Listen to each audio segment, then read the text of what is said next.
시청자 여러분 안녕하십니까? 뉴스9 윤정호입니다. 젠슨 황 엔비디아 CEO가 가는 곳마다 화제를 불러일으키고 주가를 뒤흔들고 있습니다. 하지만 마냥 좋아할 일만은 아닙니다. 엔비디아 한마디에 우리 기업들이 휘청거리는 일이 있어서는 안 되기 때문이죠. 독자 기술 확보가 숙제가 됐습니다. 이런 선관위를 언제까지 바라보고 있어야 할지 답답하다 못해 분통이 터질 지경입니다. 투표용지 부족 투표소 수가 초기 발표 때마다 2배 가까이 늘어났습니다. 부실 관리 자체도 문제인데 내놓는 조사 결과가 새로운 논란을 부르는 상황 자체가 더 심각하다는 지적입니다. 선관위는 내일부터 전원 외부 인사로 구성하는 진상규명위를 출범시켜 사태 파악에 나설 예정인데 이번엔 제대로 된 진단과 처방이 나올지 지켜볼 일입니다. 그리고 한창 일할 때 휴직하고 사람이 없어 투표용지를 나르지 못했다는 말도 안 되는 부실도 단독으로 고발합니다. 오늘 첫 소식, 선관위가 사흘 만에 수정한 발표 내용부터 이태희 기자가 보도합니다. 지방선거 당일 서울 송파구에서 투표용지 부족 사태가 발생하자 네, 지금 계속 보고 있는데 6시면 종료인데 선관위는 이틀 뒤 전국에서 비슷한 사례가 추가로 파악됐다며 수치를 발표했습니다. 실제 투표용지가 부족했던 투표소는 현재까지 송파구 14개를 포함하여 50개소로 파악되었습니다. 하지만 불과 사흘 뒤인 어젯밤 선관위는 기존 발표를 뒤집었습니다. 투표용지가 부족했던 곳은 이곳 양천구 투표소를 포함해 기존 발표보다 41곳이 더 있었던 것으로 드러났습니다. 처음 발표보다 2배 가까이 늘어난 수치인데 용지를 추가로 송부한 투표소는 기존 발표 대비 73곳 늘었고 실제 투표가 중단된 곳도 4곳이 추가됐습니다. 가장 오랜 시간 투표가 멈춘 곳은 무려 1시간 45분 동안 중단됐던 것으로 나타났습니다. 3차례에 걸쳐 투표가 중단된 사례도 새롭게 확인됐는데 정확한 조사에 앞서 상황 수습을 위해 서둘러 발표부터 한 것 아니냐는 지적을 피하기 어려워 보입니다. 혼란이 커지는 가운데 선관위는 내일부터 열흘간 진상규명위원회를 가동해 책임 소재를 조사할 계획입니다. 시민단체와 법조계 등에서 추천한 외부 인사로만 구성했다고 밝혔지만 과거 소쿠리 투표와 채용비리 논란 당시 선관위가 꾸린 조사기구 역시 책임자 처벌 등 사후 수습이 미흡했다는 지적을 받았습니다. TV조선 이태희입니다. 선관위 직원들이 선거 때만 되면 대거 휴직했다가 선거가 끝나면 돌아오는 행태가 반복되고 있다는 지적도 여러 차례 나왔었습니다. 저희가 최근 10년간 전국 단위 선거 기간 선관위 직원들의 휴직 실태를 전수조사해 봤더니 6에서 7급 실무진이 대부분을 차지했습니다. 일손이 제일 필요할 때 실무진이 이렇게 빠져도 되는 건지 한송원 기자가 단독 취재했습니다. 2022년 대선 당시 선관위는 일부 투표용지를 플라스틱 바구니로 옮겨 담는 소위 소쿠리 투표 논란을 빚었습니다. 미흡한 준비로 혼란과 불편을 끼친 점에 대해 위원장으로서 책임을 통감하며 국민 여러분께 진심으로 사과의 말씀을 드립니다. 당시 선관위 직원 중 휴직자는 평소보다 많은 200명을 넘었는데 이번 투표용지 부족 사태가 벌어졌을 때에도 직원 179명이 휴직 중인 것으로 나타났습니다. 선거철만 되면 휴직자가 늘고 끝나면 줄어드는 현상이 10년째 반복되고 있는 겁니다. 특히 휴직자 10명 중 8명은 선거 관리 등 핵심 실무를 담당하는 6, 7급 직원들이었습니다. 2017년 대선부터 이번 6.3 지방선거까지 최근 10년 동안 휴직자 81.1%는 6, 7급에 집중돼 있었습니다. 선거를 앞두고 실무진들의 휴직이 증가하는 것에 대해 선관위는 전체 직원 비율이나 생애 주기 등을 고려하면 불가피하다는 입장입니다. 연공 수준에 따라서 승진을 하는 게 또 있잖아요. 생애 주기에 따라서 육아휴직자가 가장 많기도 해서 요거에 조건을 맞출 수는 없을 것 같아요. 하지만 선거관리가 본연의 임무인 기관에서 정작 선거기관의 자리를 비우는 건 조직 문화 자체 문제란 지적도 나옵니다. 선거관리가 주 목적인 선관위 직원들의 그런 조직 문화를 생각해 볼 때 좀 정말 바람직하지 않은 그런 문화다. 조직 문화를 좀 개선하는 노력이 좀 절대적으로 필요하다. 논란이 커지자 국회에선 선관위 직원의 선거철 휴가 휴직을 일정 수준으로 제한하는 취지의 법안 등 선관위 개혁안이 쏟아지고 있습니다. TV조선 한송원입니다. 선관위의 엉터리 관리를 보여주는 내부 폭로도 저희가 확보했습니다. 서울 송파구 투표용지 부족 사태 당시 선관위 사무실에 예비 투표지가 준비돼 있었지만 투표소로 보낼 인력이 없었다는 겁니다. 왜 이런 말도 안 되는 일이 일어난 건지 이나은 기자가 단독 보도합니다. 지난 3일 서울 송파구 문정 이동 투표소에서 유권자들이 투표용지 부족에 항의합니다. 아니 소진될 거라고 미리 인지를 못했습니까? 그런데 차로 10분 거리인 송파구 선관위 사무실에는 예비 투표지인 무번호 투표지가 준비돼 있었습니다. 선관위 관계자는 TV조선에 투표용지 부족 상황은 선거 때마다 있었고 그때마다 무번호 투표지로 대응해왔다며 하지만 이번엔 이 투표지에 일련 번호를 작성하고 검수해 투표소로 보낼 인력이 없었다고 했습니다. 사무실 시키고 있던 사람들이 있었는데 거기 한 2명 정도 있었더라고요. 급한 대로 만들고 있었는데 그 이론 가지고 안 되는 거죠. 예비 투표지 공급을 누가 맡을지, 이런 상황에 대비해 몇 명이 사무실에 대기할지 등에 대한 지침도 없었습니다. 그런 매뉴얼은 따로 없어요. 전 직원이 달라붙어야 돼요. 개표장에 나갔을 때니까요. 서울시 선관위는 예비 투표지 공급 관련 지침이 따로 없는 것은 맞다면서도 지역별로 선거 환경이 달라 일률적 규정을 두기 어려웠다고 해명했습니다. 해체 수준의 선관위 개혁이 필요하다는 목소리가 높아지고 있습니다. TV조선 이나영입니다. 대학생들의 선관위 규탄이 전국으로 확산하고 있습니다. 내일이 60항쟁 39주년인데 서울대 등 전국 16개 대학 총학생회가 선관위 구조 개혁 등을 요구하는 시국선언을 발표하기로 했습니다. 오늘도 대학가에선 학생들의 분노를 표출하는 다양한 행사가 열렸다는데요. 김서정 기자가 취재했습니다. 대학 캠퍼스에 설치된 기표소에 X자 테이프가 붙여져 있습니다. 학생들이 그 위에 투표용지가 없어서 투표가 안 된다는 문구도 붙입니다. 기본권이 침해된 이 상황은 정치적인 진영을 모두 떠나서 대학생들이 함께 분노를 하고 있는데요. 학생들이 투표용지를 받아 기표소에 들어갑니다. 투표용지를 들고 인증샷도 남깁니다. 이 용지에는 선관위를 규탄하는 문구가 적혀 있는데요. 자신의 의견도 적은 뒤 이렇게 투표함에 넣을 수 있습니다. 참정권은 당연히 보장되어야 합니다라고 적었는데요. 국가가 어떻게든 나서서 노력해야 된다라는 생각을 해서 이렇게 적었습니다.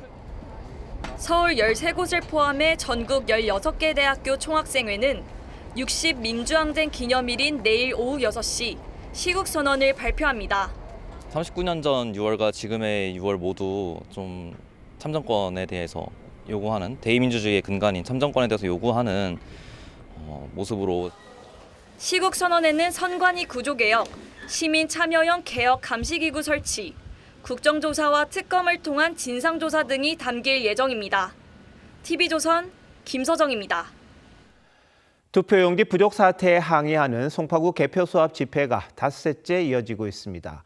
2030 세대와 가족 단위 시민들이 계속 찾고 있는데 대형 성조기도 일부 등장했다고 합니다. 검찰과 경찰은 투표용지 부족 사태를 조사할 합동수사본부를 구성했습니다. 금지혁 기자의 보도입니다. 집회 참가자들의 냉방 쉼터로 마련된 버스 앞에 성조기가 달려 있습니다. 주차된 오토바이와 손글씨로 쓴 안내판 위에도 거대한 성조기가 걸렸습니다. 투표용지 부족 사태에 항의하는 송파구 개표소 집회가 닷새째 이어지면서 분위기가 조금 달라졌습니다. 재선거를 주장하는 구호도 나왔습니다.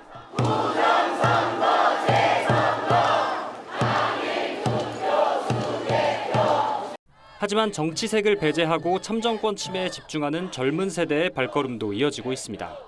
유모차를 끌고 나온 가족들이나 가게 문을 닫고 나온 젊은 자영업자도 있었습니다. 정치적 성향이나 이런 걸 떠나서 국민의 기본권을 침해당한 사건이잖아요. 자영업하고 있습니다. 그래서 셔터 내렸습니다. 개표소 앞 집회가 닷새째 이어지면서 송파구 투표함 380개는 선관위로 옮겨지지 못하고 있습니다. 이재명 대통령이 지시한 검경 합동수사본부도 27명 규모로 꾸려졌습니다.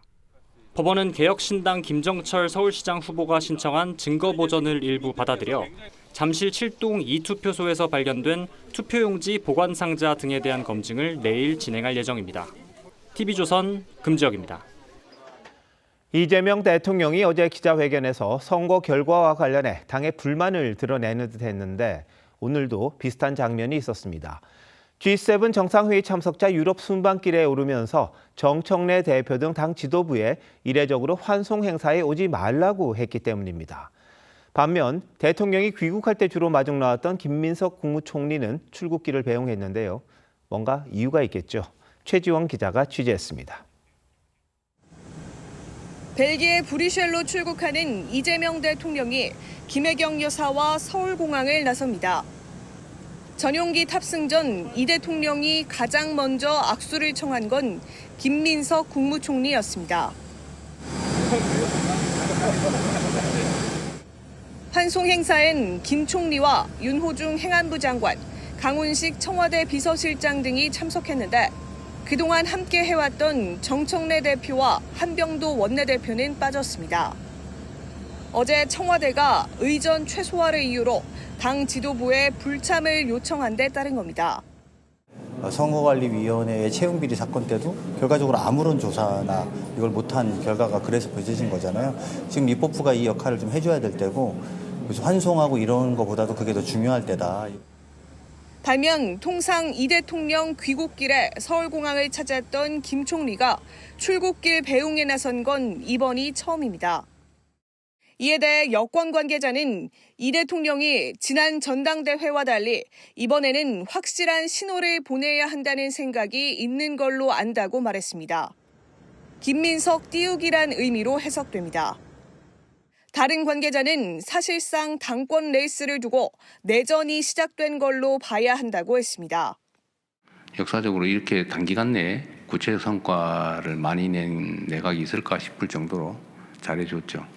이제는 또 다른 역할을 맡는 게 더 적정하다고 보여지기 때문에 오늘 공식 일정이 없었던 정청래 대표는 전북을 깜짝 방문해 이원택 전북지사 당선인과 함께 식사를 했습니다.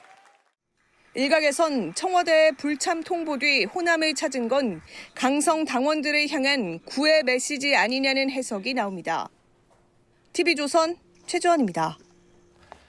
이 대통령이 지방선거와 관련해 정청래 대표 책임론을 기정사실화하자 민주당 내 이른바 친청계의 불만도 커지고 있습니다. 친청계 일각에선 서울시장 선거에서 패한 정원호 후보를 누가 발굴했냐며 노골적으로 반발하기도 했습니다. 공개적인 충돌이 초읽기에 들어간 듯합니다. 이어서 고유동 기자입니다. 어제 취임 1주년 기자회견에서 이재명 대통령은 지방선거 결과에 대해 이겨야 할 곳을 졌다면 최소한 성공은 아니라고 했습니다. 지방선거에 대해서도 저는 도대체 납득할 수 없는 상황이 벌어지긴 했지만 그조차도 우리 국민이 저에게 또는 이 정권에 주는 경고다. 이를 두고 광역단체장 16곳 가운데 12곳에서 이겼지만 서울시장과 함께 주요 재보궐 지역에서 패한 책임을 정청래 지도부에 물은 거란 해석이 나왔습니다.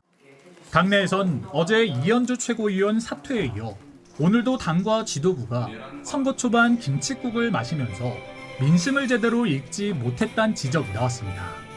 정청래 대표의 공과에 대해서 좀 정확하게 살펴볼 필요가 있다. 8월 전당대회 때 심판받지 않을까 그런 생각입니다. 정 대표를 겨냥한 목소리가 이어지자 한 지도부 관계자는 TV조선과의 통화에서 지난해 이 대통령이 SNS에서 정원호 후보를 공개 칭찬했던 점을 거론했습니다. 서울시장 후보를 정 대표가 발굴했냐고 반박한 겁니다. 친명 최고위원들에 대해선 같이 마음을 맞춰 일할 사람이 없는데도 이 정도로 잡음 없이 해낸 건 잘한 게 아니냐고 우회 비판했습니다. 당대표가 사퇴할 수준의 참패인가? 그 점에 대해서는 생각이 좀 갈리는 것 같습니다. 최민희 의원은 당대표 경선에 대통령과 청와대를 끌어들여 가짜 프레임을 만들지 말라고 했는데 전당대회를 2달이 앞두고 선거 책임론이 당권 경쟁의 주요 뇌관이 되고 있습니다. TV조선 고유동입니다. 국민의힘에선 장동혁 대표의 거취 문제가 지방선거 이후 최대 난제입니다. 새 원내대표 선출을 하루 앞두고 후보들이 각자의 비전을 밝히는 토론의 자리에서도 장 대표 거취에 대한 입장에 관심이 쏠렸습니다. 장 대표는 오늘도 재선거를 해야 한다고 주장했는데 이해 당사자인 오세훈 시장 뭐라고 답했을까요? 변정현 기자입니다. 초재선 의원들이 주최한 국민의힘 원내대표 후보 토론회. 새 후보는 각기 다른 당 수습 방안을 내놨습니다. 당의 이미지, 도로 친윤당이라는 소리는 이제 더 이상 듣지 않는 당으로 만들자. 사퇴냐 수습이냐를 두고 벌어지는 이 치열한 고뇌의 결론이 우리끼리의 또 다른 분열이 되어서는 친한 또 친윤 계파 싸움할 때가 아닙니다. 이거 없어져야 합니다. 원내대표가 되어서 여러분과 함께 싸우겠습니다. 이후 비공개 자리에서 나온 장동혁 대표 거취 관련 해법도 달랐습니다. 김 의원은 노선 변화 필요성을 언급했고 성 의원도 책임을 져야 한다고 했습니다. 다만 정 의원은 의원들 총의를 먼저 받겠다고 한 걸로 알려졌습니다. 장 대표의 재선거 주장에 대해선 새 후보 모두 국정조사와 특검이 우선이라며 부정적 입장을 밝힌 걸로 전해졌습니다. 앞선 개혁파 의원 토론회에선 선거 패배에 대한 자성과 함께 장 대표 책임론이 쏟아졌습니다. 보통 참패라고 부릅니다. 장동혁 지도부가 서울 선거에 어떤 도움을 줬냐를 면밀하게 따져보면 장 대표는 어제에 이어 오늘도 기자회견을 갖고 재선거 이슈에 주력했습니다. 하루라도 빨리 전국 재선거를 실시하는 것만이 작금의 혼란과 갈등을 해결하는 최선의 길입니다. 하지만 오세훈 서울시장은 당락을 바꿀 중대한 위법이 아니라면 전면적 재선거는 치를 수 없도록 명시돼 있다고 일축했습니다. 내일 새 원내대표 선거가 장동혁 체제 유지 여부의 주요 변곡점이 될 거란 관측도 나옵니다. TV조선 변정현입니다.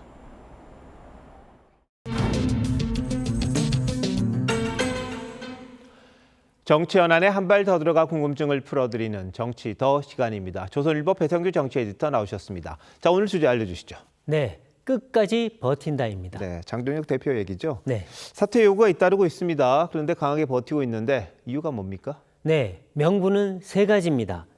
먼저 졌지만 진 게 아니다. 젖잘싸 이런 얘기입니다. 서울과 경남을 이겼고요. 평택을 등 재보선도 4곳을 이겼으니까 선전했다 이런 얘기입니다. 네. 둘째는 자신이 영남과 충청 수도권을 돌면서 유세 지원을 해서 승리에 기여했다는 얘기고요. 셋째는 초유의 투표 중단 사태로 인해서 지금 청년과 보수층에서 재선거 요구가 분출하고 있는데요. 지금 사퇴 공방을 벌일 때냐? 아니다. 이런 얘기입니다. 정치적 벼랑 끝 전술처럼 보이는데요. 지금 물러나면 정치 생명이 끝난다.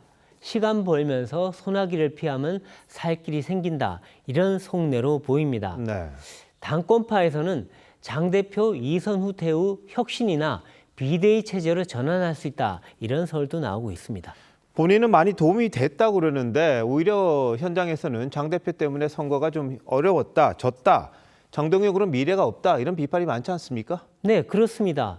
오세훈 시장이 얘기했는데요. 장동혁 노선은 실패했다. 강성 유튜브 그런 정당으로는 안 된다고 했습니다. 이 조경태, 권영세, 유이동 등 중진들도 잇따라 사퇴 요구를 했고요. 네. 소장파 토론회에서도 장 대표가 오히려 걸림돌이었다. 이런 취지의 비판이 쏟아졌습니다. 실제로 장 대표와 손잡거나 유세를 함께한 박형준, 박민식 등 국민의힘 후보 상당수는 낙선을 했습니다. 네. 오히려 거리를 두거나 유세 지원을 거부한 오세훈 시장 등은 승리했습니다. 그래서 장 대표에 대해서 마이너스의 손이다, 선거의 저승사자다 이런 말까지 나왔습니다. 그런데 지금 장 대표가 버티는 게 뭔가 믿는 구석이 있어서입니까? 네, 당내에서는 원내대표 선거가 그 믿을 구석 같다 이런 얘기가 나오는데요. 만일 당권파가 원내대표에 당선되면 사퇴론이 잦아들 것이고 부활의 기회가 생길 수 있다 이런 기대를 하는 것 같습니다. 송원석 원내대표가 선거 직후에 돌연 사퇴했고 또 엿새 만인 내일 서둘러서 후임 선거를 하는 게 바로 장 대표 측의 당권 유지 전략이다 이런 해석이 나오고 있습니다. 네. 이 장 대표와 가까운 정점식 의원이 당선되느냐가 관건이다 이런 관측인데요. 예. 그러면 장 대표 체제가 당분간 유지될 수 있다고 하고요. 또 장 대표가 물러나더라도 원내대표가 당대표 권한대행으로서 비대위 구성권을 행사할 수 있습니다. 그러면 장 대표가 차기 대표 선거에 재도전할 수 있다. 이런 얘기도 나오는데요. 예. 정정십 의원 측은 이를 부인하고 있습니다. 예, 지금 정점식 의원을 당권파로 보냐 마느냐 이런 것도 좀 논란이 되는 것 같긴 합니다만, 자 그럼 내일 원내대표 선거의 전망은 어떻습니까? 네, 지금 뭐 김도읍, 성일종, 정점식 이 세 후보가 한 3파전인데요. 네. 김도읍, 성일종 후보는 장 대표 사퇴는 불가피하다 이런 입장이고요. 예. 정 후보는 당이 분열을 해서는 안 된다면서도 의원들 중지를 모아서 결정하겠다 이렇게 오늘 의견을 밝혔습니다. 예.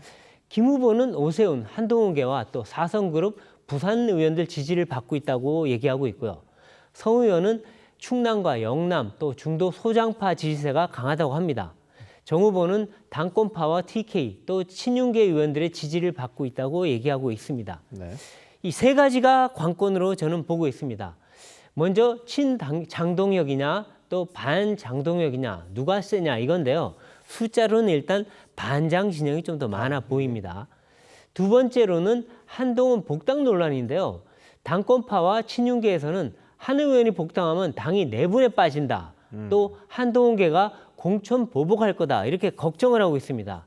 그리고 세 번째는 김도읍, 성일종 의원 간 연대 여부입니다. 그렇군요. 자, 버티기 성공할까요?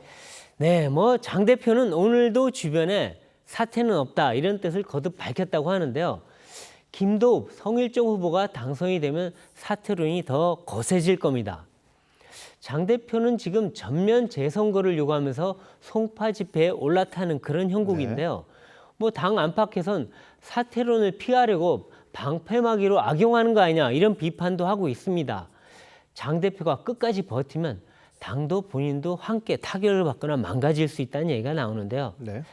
민심을 이기는 정치는 없습니다. 그렇죠. 네. 정치가 이제 권한이 큰 만큼 그 책임을 지는 것도 당연한 건데 네. 장 대표의 선택 기다려보겠습니다. 네. 자, 베이지터 잘 들었습니다.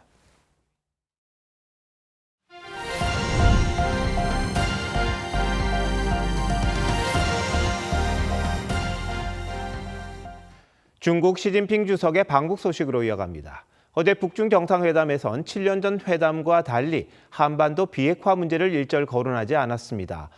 북한이 중국으로부터 핵을 암묵적으로 인정받은 셈인데 북중은 이번 회담을 통해 북한 체제 보장과 반미 연대를 더욱 공고히 했다는 분석이 나옵니다. 북중 간의 재밀착, 어떤 의미가 있는지 송무빈 기자가 자세히 전합니다. 최고 예우를 뜻하는 9기의 기마병 앞에 차가 멈춰서고 김정은 국무위원장이 중국 시진핑 주석과 두 손을 맞잡습니다. 예포 21발과 위병대 행진까지 최고의 예우로 시 주석을 환대합니다. 김 위원장은 직접 숙소까지 안내하고 회담장에서도 시 주석이 앉기를 기다려 자리를 권한 뒤 동시에 앉았습니다. 7년 전인 2019년 회담 때는 공개하지 않았던 착석 순서로 환대하지만 대등한 관계임을 드러내려는 의도로 보입니다. 회담 결과에서도 북한은 중국과 대등한 관계에서의 지역과 세계의 평화 번영에 공동 기여를 강조했습니다. 더 이상 관리받는 국가가 아닌 파트너로 반미 연대에 함께하겠다는 겁니다. 7년 전에는 굉장히 수직적 관계에서 한반도라는 의제에 국한됐다면 지금은 서로 전략적으로 협조하는 프레임으로 관계 구도가 변화됐다. 반면 한반도 비핵화는 쏙 빠졌습니다. 중국은 군사 분야 협력의 첫 공식화와 암묵적 북핵 인정으로 대북 영향력을 복원하고 북한은 핵무력과 이에 따른 체제 보장을 주고받은 겁니다. 전략적 조정과 협력을 강화하고 양국의 주권과 안전, 발전 이익을 굳건히 고수하며 미국은 이번 북중 회담에 대해 지난달 베이징에서 트럼프 대통령과 시 주석은 북한 비핵화라는 공유된 목표를 확인했다며 중국이 한반도 비핵화에 협력해야 함을 재차 강조했습니다. TV조선 송무빈입니다. 시진핑 주석은 방북 이틀째인 오늘 6.25 참전 같은 북중 혈맹을 각인시키는 일정들을 소화한 뒤 귀국했습니다. 북한은 어제 환영 공연에서 중국 노래로 평양체육관의 분위기를 끌어올렸습니다. 계속해서 오현주 기자입니다. 시진핑 중국 국가주석과 김정은 북한 국무위원장이 입장하자 기립박수와 함께 환호성이 쏟아집니다. 무대에는 북한 인공기와 중국 오성 홍기가 나란히 펼쳐지고 우호의 상징인 판다 인형들도 등장합니다. 북한 가수들은 애국심을 표현한 중국 유명 가곡 사랑의 중국을 중국어로 열창했습니다. 중국 노래 조국을 노래하네. 우리나라 노래 빛나는 조국으로 시작된 공연 무대에는 조종인민의 애국주의와 혁명성. 이틀째에도 전통적인 우호 협력에 초점을 맞춘 행보는 이어졌습니다. 시 주석은 북중 우이탑 참배로 일정을 시작했는데 6.25 전쟁 당시 북한에서 전사한 중공군을 기리는 북중 혈맹의 상징물입니다. 노동당 간부학교에서는 김정은 위원장과 전나무를 함께 심으며 북중 우이는 영원히 푸르다는 의미의 표지석을 세웠습니다. 1박 2일 방북 일정을 마친 시 주석은 김 위원장 부부의 환송을 받으며 귀국길에 올랐습니다. 중국 언론은 시 주석의 방북을 대서특필하며 우호 관계를 부각했습니다. 미 언론들은 깨지지 않는 유대를 기념했다. 중국의 영향력을 다시 확인하려 했다고 평가했습니다. 일본 매체도 미를 견제하려는 중국과 중국의 방패 역할을 기대하는 북한의 의지가 일치했다고 짚었습니다. TV조선 오현주입니다. 젠슨 황 엔비디아 CEO가 그야말로 신드롬을 일으키고 방한 일정을 마쳤습니다. 우리 기업들과 손을 맞잡으면서 선물 보따리를 가득 안겼지만 선물만 남긴 건 아닙니다. 독자 기술 없이 그저 엔비디아에만 의존하게 되진 않을지 숙제도 생겼습니다. 장동욱 기자입니다. 출국 직전까지 젠슨 황은 한국과의 협력을 강조했습니다. Our greatest contribution to Korea is inventing the AI industry and creating the ecosystem of AI. Now it's a great partnership and we're going to grow this industry together. 방한 기간 꺼낸 카드는 화려했습니다. SK하이닉스와 삼성전자는 HBM 고대 역폭 메모리, LG와 두산은 로봇과 피지컬 AI, 네이버와 SK는 AI 클라우드. 마지막 일정에선 한국이 기회를 잡아야 한다고 강조했습니다. We are the largest company in the world. We just brought the most business that Korea has ever seen. This is Korea's moment. 한국을 단숨에 AI 중심 국가로 만든 젠슨 황의 선물은 모두 엔비디아 GPU 기반의 엔비디아 소프트웨어 생태계가 필요합니다. 우리 기업들의 사업이 넓어질수록 엔비디아 의존도도 같이 커지는 구조입니다. AI 팩토리를 만들려면 엔비디아의 GPU가 필요하겠죠. 그 회사가 장사가 안 되면 네이버만 망하는 거죠. 한국에 오기 전 젠슨 황은 대만에 연간 225조 원이라는 대규모 투자를 약속했습니다. 하지만 우리나라에선 구체적인 투자 계획은 없었습니다. 멀티 모델이라든가 다른 미국의 이제 빅테크 업체라든가 이런 부분들과 계속해서 손을 잡아서 중장기적으로는 우리만의 솔루션을 확보하는 것이 중요하죠. 전문가들은 AI 대세인 엔비디아와의 협력은 반가운 일이지만 우리 환경에 적합한 AI 독자 기술을 개발하는 것도 반드시 풀어야 할 숙제라고 지적했습니다. TV조선 장도우입니다. 폭락했던 코스피가 오늘은 8% 급등하면서 8,000선을 회복했습니다. 하지만 외국인 매도세는 이어지고 있습니다. 이런 상황에서 일론 머스크가 이끄는 우주기업 스페이스X의 상장이 사흘 앞으로 다가갔습니다. 외국인 자금 이탈을 더 부추기는 건 아닌지 걱정도 됩니다. 스페이스X가 우리 증시에 미칠 영향을 서영일 기자가 분석했습니다. 스페이스X의 차세대 로켓 스타쉽이 하늘로 치솟습니다. 1단과 2단 추진체를 재사용할 수 있어 발사 비용을 획기적으로 낮췄습니다. 여기다 저궤도 위성 스타링크와 인공지능 XAI 그리고 과거 트위터였던 X도 스페이스X의 사업 영역에 포함됩니다. 스페이스X는 12일 나스닥에 상장됩니다. 공모 금액은 750억 달러, 우리 돈으로 100조 원으로 역사상 최대 규모입니다. Sentiment around this and then also the interest from the investor groups, whether it be institutionals or individuals, is so incredibly high that these shares are just going to get snapped up. 국내 한 증권사가 기관 투자자들 중심으로 5억 달러 공모 청약에 나섰는데 2, 3분 만에 완판됐습니다. 외국인이 코스피에서 22일째 83조 원 넘게 팔아치우고 있는데 이 자금 중 일부는 스페이스X로 들어갈 거란 관측도 나옵니다. 스페이스X가 자금의 블랙홀이 되는 셈입니다. 메타보다도 시총 규모가 더 커지니까 편입해야 되는 패시브 수요가 분명히 생길 거거든요. 큰 주식을 팔아야 되는데 전자하이닉스가 대안이 될 수 있는 거죠. 스페이스X의 예상 시가총액은 1조 7,500억 달러, 우리 돈으로 2,670조 원으로 추정됩니다. 단숨에 반도체 기업 브로드컴에 이어 시총 8위로 올라서게 됩니다. 시가총액이 매출의 90배인데다 아직은 적자를 내고 있어 지나친 고평가란 지적과 함께 빠르게 실적이 개선될 거란 희망 섞인 진단도 나옵니다. TV조선 서영일입니다. 어려운 경제에 씨름하던 소상공인들이 하다 못해 대규모 집회를 열었습니다. 금리도 환율도 물가도 다 너무 높아서 도저히 장사를 할 수 없으니 대책을 좀 마련해달라는 겁니다. 상황이 얼마나 심각하냐면 폐업한 사업자가 100만 명을 넘겼다는 통계도 나왔습니다. 이나라 기자입니다. 한산하기만 한 서울의 한 시장 골목. 냉장고는 계속 돌아가는데 유지 비용은 모두 올랐습니다. 지금 뭐 전기료라든지 인건비라든지 식자재비라든지 물가도 많이 오른 상태고 큰 냉장고들을 많이 돌리는데 그런 부담이 이제 확 늘어난 거죠. 가장 붐벼야 할 점심시간에도 식당마다 빈자리가 눈에 띕니다. 인건비를 줄이려 가족끼리 버팁니다. 저희 같은 경우는 가족 경영으로 아침부터 저녁까지 일하고 있어요. 사람이 없는 만큼 제가 일을 해야 되니까. 2024년 기준 폐업을 신고한 사업자는 100만 8천여 명. 통계 작성 이후 처음으로 100만 명을 넘었습니다. 참다 못한 소상공인들이 거리로 나왔습니다. 전국에서 모인 소상공인 3천여 명은 이곳 국회의사당역 앞 3개 차로를 가득 채웠습니다.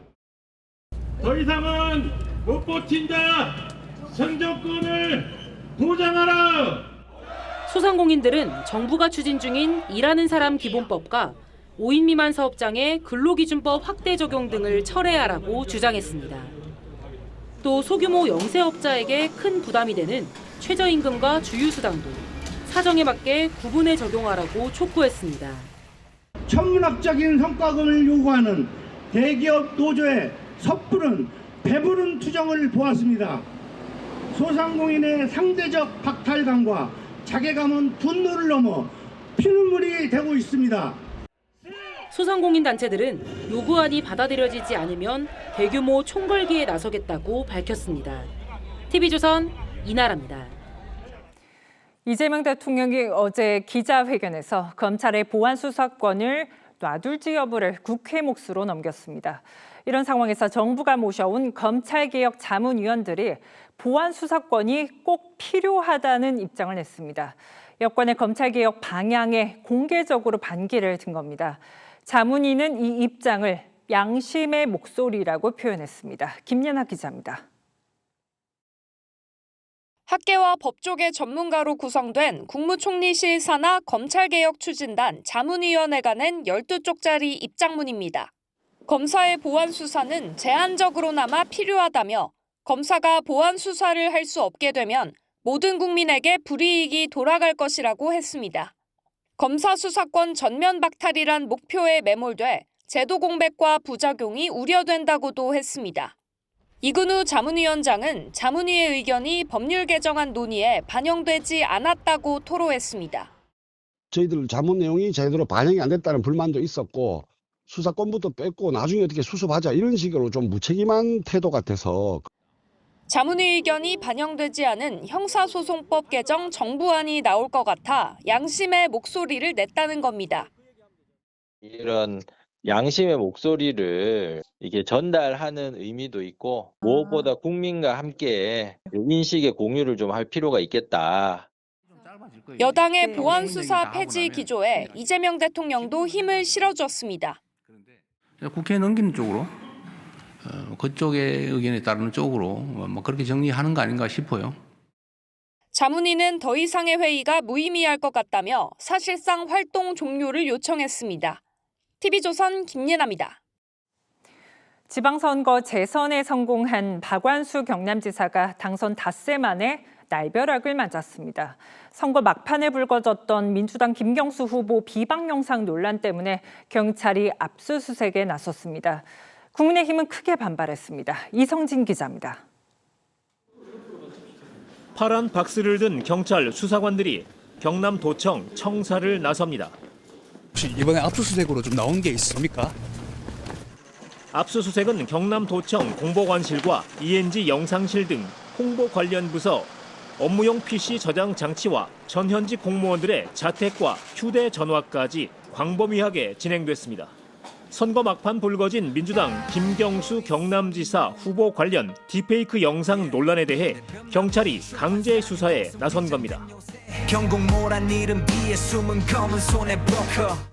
박원수 경남지사 당선인의 창원 캠프 사무실도 압수수색 대상에 포함됐습니다. 박 당선인 캠프에서 일했던 인물이 비공식 유튜브 채널에 김 후보 비방 영상을 올렸다가 삭제했다고 선관위에 제보한 게 수사의 단초가 됐습니다. 전화나 카톡, 텔레그램으로 이렇게 지시를 받거나 보고를 했던 상황이 있고 서울에서 온 보좌관들이라고 하는 사람들이 정책팀이라는 걸 꾸려가지고 경찰은 전현직 공무원들의 선거 개입 여부 규명에 수사력을 모으고 있습니다. 언급되고 있는 것들은 다 수사할 겁니다. 그 모든 의혹이 다 중점 사안이죠. 국민의힘은 이재명 정권의 야만적인 야당 지자체장 사냥이라며 선거 패배에 책임을 전가하고 박완수 지사를 무력화하려는 비열한 정치 보복이라고 반발했습니다. TV조선 이성진입니다. 요새 눈이나 목 따가우셨는지요? 이른 더위에 오존 농도도 덩달아 높아졌습니다. 그런데 마스크를 쓴다고 걸러낼 수 없습니다. 어떻게 대처하면 좋을까요? 이상배 기자가 알려드리겠습니다. 여의도 한강공원입니다. 30도 가까운 한낮 기온에도 긴팔 옷에 책모자를 쓴 사람들로 가득합니다. 강한 자외선을 피하기 위해서입니다. 그냥 가만히 있어도 눈살이 찌푸러지고 그리고 눈도 많이 부시고 피부가 따가울 정도로 뜨겁고 햇빛이 강하다는 걸 느껴요. 봄부터 서울 낮 기온이 30도에 육박하는 등 때이른 더위가 시작되면서 자외선이 생성하는 여름철 불청객 오존도 비상입니다. 올해 5월까지 전국에 발령된 오존주의보는 129회로 지난해 같은 기간보다 70% 이상 늘었습니다. 오존주의보 발령 시점은 더 빨라지고 있습니다. 10년 전인 2016년만 해도 5월 5일에 처음 내려진 반면 올해는 3월 27일 처음 발령된 뒤 4월까지 30회나 발령됐습니다. 기후변화로 지금 기온이 계속 올라가고 있고 특히 올해 같은 경우는 굉장히 기온이 높을 거로 예상되다 보니까 오존은 천식 같은 호흡기 질환을 더욱 악화시키고 면역력과 피부에도 나쁜 영향을 끼칩니다. 특히 미세먼지와 달리 마스크로도 막기 어렵습니다. 이 때문에 보건당국은 자외선이 강한 오후 시간대에는 실외 활동을 피하고 실내에서도 창문을 닫아두라고 권고하고 있습니다. TV조선 이상배입니다. 40대 여성이 차 안에서 연인에게 흉기를 휘둘러 다치게 했습니다. 범행 직후 차를 몰고 도주를 시도했지만 바로 붙잡혔습니다. 소지현 기자의 단독 보도입니다. 손목을 부여잡은 남성이 도로변에 세워진 흰색 SUV 쪽으로 다가갑니다. 조수석 앞에서 잠시 서 있던 남성이 갑자기 뒤돌아서 골목으로 달아나고 차에서 내린 여성이 남성을 바라보다 조수석 시트를 향해 무언가를 내리칩니다. 지난 4일 오후 2시쯤 도로변에 정차한 차에서 40대 여성이 연인인 60대 남성을 흉기로 공격했습니다. 여성은 범행 후 차를 몰고 도주하다 이곳 차량 진입 금지봉을 들이받았습니다. 이후 차에서 내려 골목으로 걸어가던 여성은 출동한 경찰의 현행범으로 붙잡혔습니다. 여자가 했었어. 말이 앞뒤가 안 맞게 계속. 피해 남성은 오른쪽 손목과 가슴 부근을 크게 다쳤지만 생명에는 지장이 없었습니다. 너 위에 피가 뚝뚝 떨어지더라고. 남자 하나 손 이렇게 지어르고 있고. 여성은 남성과 말다툼을 벌이다 우발적으로 범행을 저질렀다고 진술한 것으로 전해졌습니다. 경찰은 여성을 살인미수 혐의로 구속했습니다. TV조선 소지연입니다. 잊을만 하면 미성년자 무면허 사고가 발생합니다. 이번에는 광주에서 중학생이 몰던 차량이 전복돼서 5명이 다쳤습니다. 그 철없는 호기심 때문에 해마다 피해가 늘고 있습니다. 박건우 기자가 취재했습니다. 차량 한 대가 편도 8차선 도로를 빠른 속도로 내달립니다. 순찰차가 그 뒤를 쫓는 순간 우회전한 차량이 중심을 잃은 듯 전조등 불빛을 번쩍이고는 사라집니다. 사고가 난 건 오늘 새벽 1시 10분쯤입니다. 14살 중학교 3학년 남학생이 몰던 차량이 경찰의 추적을 피해 우회전하던 중 연석을 들이받고 전복됐습니다. 교통사고 있는 데 있잖아. 15 백바퀴 구역으로 불러서 전봇대랑 가는 거기 이제 지금 현장에 가가지고. 사고 현장입니다. 충격이 얼마나 컸는지 차량 유리 파편이 인도까지 넘어왔습니다. 운전자를 비롯한 동급생 5명이 중경상을 입었습니다. 경찰 조사 결과 운전자인 남학생이 동승자의 부모 차량을 몰고 나왔다 사고를 낸 것으로 파악됐습니다. 음주하고 약물은 아니고요. 정확하게 원인은 블랙박스로 이제 조사를 해봐야 될 것 같고요. 지난달 20일엔 충남 천안에서 아버지 차량을 훔친 초등학생이 친구와 함께 60km가량 차를 몰고 갔다 도망치는 일도 있었습니다. 자극 추구와 모험심 추구라고 하는 것이 근본적인 원인이지만 이 이면에는 가정과 학교에서의 불인정 또는 불만을 이렇게 해소하는 것. 미성년자의 무면허 운전 적발 건수는 2024년엔 2만 8천여 건으로 3년 새 2.5배 넘게 늘었습니다. TV조선 박건우입니다. 지방선거가 끝나자마자 정부가 부동산 세제 개편에 속도를 내고 있습니다. 이 대통령은 어제 기자회견에서 보유세 강화, 장기 보유 특별공제 개편을 시사했었죠. 다음 달 발표하는 개편안에 어떤 내용이 담길지 송병철 기자가 취재했습니다.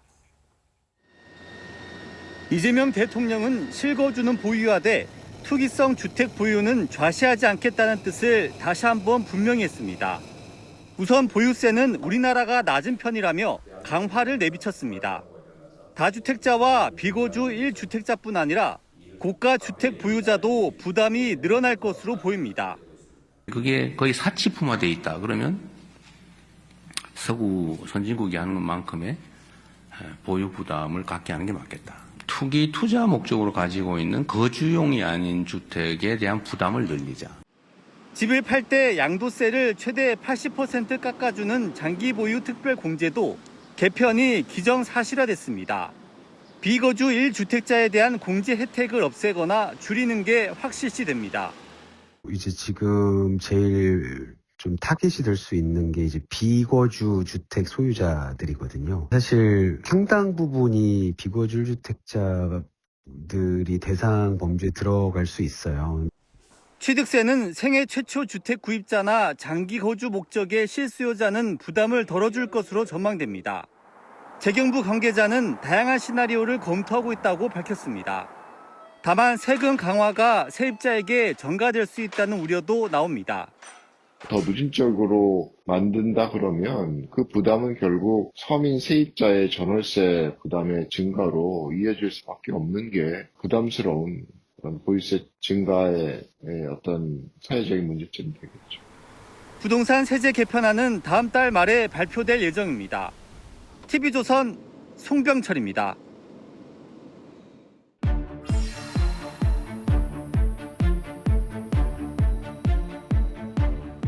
이재명 대통령이 집값 문제와 관련해 전세가 사라져가는 걸 정상화 과정이라고 말했습니다.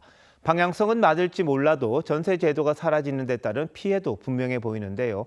현재 전세가 사라지는 게 과연 정상화 과정인지 황병준 기자와 부동산 시장 상황 짚어보면서 따져보겠습니다. 황 기자, 이 대통령이 이런 말을 한 배경이 있을 것 같거든요. 전세 대출 제도가 집값 상승의 주된 원인이라는 게 이 대통령의 시각입니다.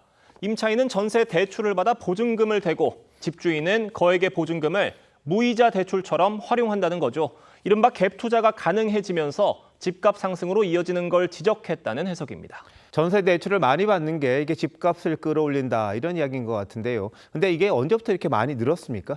금융권의 전세 대출 잔액 통계를 보겠습니다. 2015년 말 25조 원대였던 게 2021년 말 162조 원대로 폭증했고 이후 160조 원대를 유지했습니다.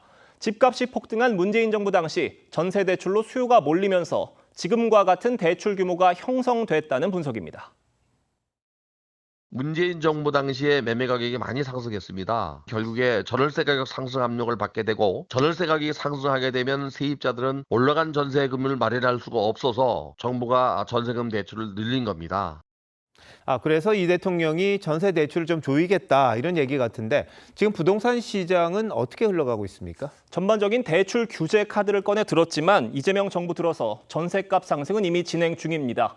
전세 매물이 줄고 전세값은 고공행진을 이어가고 있습니다. 전세의 월세화도 과속화되고 있는데요. 실제 서울을 기준으로 아파트 전세 매물은 1년 전과 비교해 26% 넘게 줄었고 전세 가격 지수는 보시는 것처럼 매월 상승했습니다. 서울 전세값이 폭등하면 집을 사거나 아니면 월세로 바꿀 수밖에 없겠네요. 집을 사기에도 상황은 녹록치가 않습니다. 4월 기준 서울 아파트 평균 매매 가격은 13억 1,600여만 원입니다. 그런데 대출을 최대 6억으로 조여놔서 사려면 현금은 7억 원 넘게 있어야 합니다. 그런데 2025년 가계금융복지조사 결과를 보면요. 우리나라 가구 평균 자산은 5억 6천여만 원입니다. 39살 이하는 3억 1,500만 원이고요.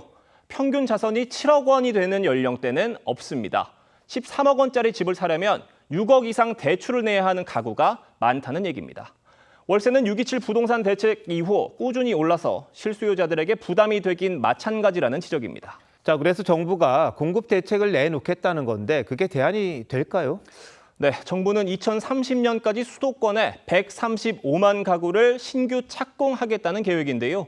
정부의 공급 대책을 뒷받침할 후속 법안은 모두 25개인데 국회 문턱을 넘은 건 불과 8개입니다. 공급이 따라오지 못하는 규제 정책은 실수요자와 서민들 피해로 이어진다는 지적이 나옵니다. 실수요자 입장에서는 대출도 규제되고 공급도 부족하다 보니까 내 집 정말 마련할 수 있을까 걱정하는 사람들이 많을 것 같습니다. 좀 더 신중한 대책이 필요하겠군요. 황 기자 잘 들었습니다. 미 법원이 트럼프 대통령의 정책에 또 제동을 걸었습니다. 관세 장벽에 이어서 이번엔 비자 장사입니다. 전문직 비자 신청 수수료를 100배 올렸었는데 위법 판결이 나왔습니다. 워싱턴 DC에서 백대우 특파원이 보도합니다. 전문직 비자 수수료를 100배 올린 트럼프 미국 대통령. 미 법원이 위법이라며 제동을 걸었습니다. 매사추세츠 연방법원은 10만 달러의 H-1B 비자 수수료는 트럼프 행정부가 권력을 남용하고 의회 권한을 침해해 만든 불법 세금이라며 미 전역에서 효력을 즉시 정지시켰습니다. 앞서 지난해 9월 트럼프 행정부는 과학, 기술, 수학 분야 전문 직종을 위한 H-1B 비자 수수료를 우리 돈 150만 원에서 1억 5천만 원으로 100배 올렸습니다. They'd rather, how do you do that? You hire Americans. So there's an incentive to hire American. 이 때문에 외국 인력 유치를 원하는 기업들의 반발이 이어졌고 비자 신청은 6개월 동안 85건으로 크게 줄었습니다. 결국 민주당 소속 20개 주 법무장관이 나서 고액의 수수료를 취소해달라고 소송을 냈는데 이번 판결로 비자 정책 자체에 제동이 걸린 겁니다. 이번 1심 판결로 기업들은 한숨 돌리게 됐지만 다른 형태의 규제가 생겨날 가능성 역시 배제할 수는 없습니다.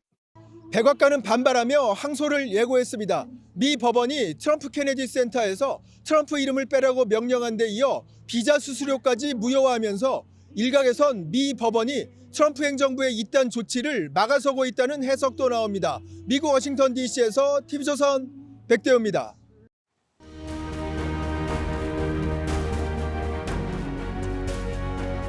공화당 부시 후보와 민주당 고 후보가 대결한 2000년 미국 대선. 최종 결과는 선거가 끝나고 35일 만에 확정됐습니다. 승부처는 플로리다였죠. 처음부터 끝까지 승패가 안개 속이었습니다. 마지막 개표함을 열었더니 불과 1,784표 차로 부시가 앞섰습니다. What happened in Miami changed this country forever. 600만 명 가까이 투표한 곳에서 재검표를 하는데 줄어든 표차가 537표. 연방 대법원이 재검표 중단을 결정하면서 최종 당선자는 부시가 됐습니다. 고 후보가 깨끗이 승복하면서 국가적 분열은 막았습니다. 하지만 미국 정치에 씻을 수 없는 상처를 남겼습니다. 어처구니 없는 투표용지 부족 사태에 시민들이 화가 많이 났습니다. 송파구 개표소를 닷새째 에워싸고 있습니다. 정치꾼들도 아니고 시위 한번 안 해본 2030이 주축입니다. 국민의 기본권인 투표권이 지금 침해받고 있는 상황이라서 민주주의의 기본이 흔들린 데 대해 분노한 겁니다. 참석자들의 목소리가 왜곡되지 않게 재선거, 참정권 침해, 애국가만 외쳐달라고 합니다. 부정선거론 같은 음모론, 정치권의 편승에 선을 긋겠다는 의지였습니다. 한때 부정선거 구호 허용이 주장되거나 한때의 폭력적인 상황이 일부 있었다는데 본질을 흐려서는 안 됩니다. 제대로 된 한 표를 요구하는 시민들의 순수함이 물리력이나 음모론의 그늘에 가려지기 때문입니다. 폭력은 명분을 갉아먹고 음모론은 진실을 삼킵니다. 정치권도 있는 그대로 사실을 밝히는데 힘을 써야 합니다. 철저한 진상조사, 책임규명, 대안 마련, 선거관리 시스템의 대수술 등이 필요합니다. 그리고 한 가지, 젊은이들의 목소리에 귀 기울여야 합니다. 단순한 참정권 문제를 넘어 집값, 소득격차, 일자리 부족 등에 무관심한 기성 정치권에 대한 분노가 터져나왔다는 말도 많기 때문입니다. 왜 청년들이 거리로 나오고 왜 한 표를 삶 전체의 무게로 받아들이는지 곰곰이 새겨야 합니다. 국민의 삶을 이기는 정치는 없습니다. 국민에게 더 좋은 세상, 더 나은 내일을 만드는 것, 그게 정치가 존재하는 유일한 이유입니다. 6월 9일 윤종호 앵커 칼럼, 분노하는 젊음이었습니다.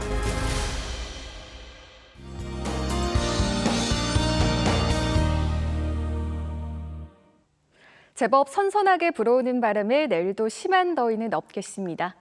북쪽을 지나는 비구름의 영향으로 오늘 밤부터 내일까지 인천과 경기 북부, 강원 북부에는 5에서 20mm의 비가 내리겠습니다. 비가 내리지 않는 충청과 남부, 제주 지역은 자외선 지수 매우 높음 수준까지 오르겠습니다. 비구름이 햇볕을 가리면서 내일 수도권과 강원은 흐리겠고 그 밖의 지역은 대체로 맑겠습니다. 남해안과 제주도 해안에는 높은 너울을 조심하셔야겠습니다. 내일 아침 기온 서울과 부산 17도로 오늘과 비슷하고요. 내일 한낮 기온 서울 26도, 강릉 25도에 머물겠고 남부지방은 광주 29도, 대구 30도로 덥겠습니다. 목요일인 모레는 중부지방과 전북, 경북의 소나기가 지나겠고요. 서울의 낮 기온은 주말부터 다시 30도 안팎의 더위가 찾아오겠습니다. 날씨였습니다. 6월 9일 화요일 뉴스9 마칩니다. 시청해주신 여러분 고맙습니다.